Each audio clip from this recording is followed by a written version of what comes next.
Let's warp whistle back to October 12th for the Colorado Cross Classic, the other half of the Boulder cycling doubleheader we looked at last week. Start line, and just a quick note that light travels faster than sound. Rafa focuses Jeremy Powers, head up, looking, I assume, at the official, and boom, first in off the line. Not such a great beginning for Raleigh Clements Ben Berden, who slips out of the pedal, I can only assume from that shiny stuff he always has all over his legs. You'll see the outriggers here because the course was treacherously dusty, as Powers would find out seconds later. He pushes the rear wheel a bit too hard, doesn't go down, but the bounce is enough to derail his chain and force him to get off and fix it. 3 corners into the race, that's gonna let a lot of dudes go by, sending J-Pows all the way back to the scrub zone. No mercy at the front of the field, this is Cross, after all, as Cannondale Cyclocross World's Ryan Trebon pushed the pace. The Cross Classic also had some proper sand, with only one rut and probably not that many amateurs able to ride it in earlier in the day. It's tough. K-Edge Feltz Denny Summerhill gives it a solid try, Raleigh Clements Jamie Driscoll too, but only Yannick Ekman of Cal Giant can stay clipped in the whole way across. Too bad about the water bottle, though.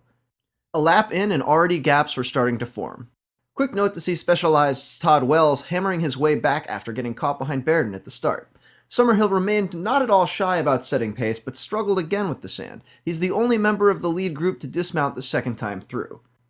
Raleigh Clements' Alan Krughoff led the race through lap 2. With his team holding 3 of the top 6 spots and some gaps further down, I think he could have been a little more aggressive about pace, because a few more riders seemed to catch on through the field sections and some tighter corners in the open parts of the course. Next time through the finish, the lead group is quite swollen, and relaxed enough that Wells has time for a sip of water. Another guy with a bottle? But Krughoff's teammate Berden came forward to stretch things out, both with power and with good fluidity through this rock log strainer thing that everyone besides Trebon and Driscoll still somehow manages to ride through and or over. By the next lap, Berden and Summerhill have separation, with Trebon towing Wells across. The groups met up and worked well, with Summerhill continuing to drive the pace, and Rafa focuses Zach McDonald threatening to bridge across.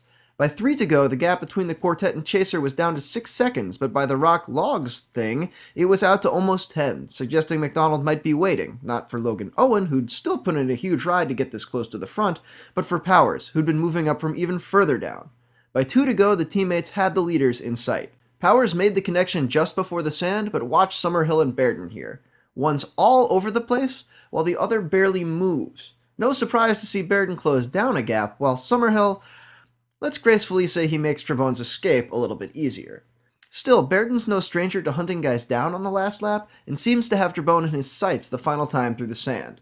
But the Cannondale rider clips this course stake, making it just loose enough that Berden's going to take it with him as he passes a split second later.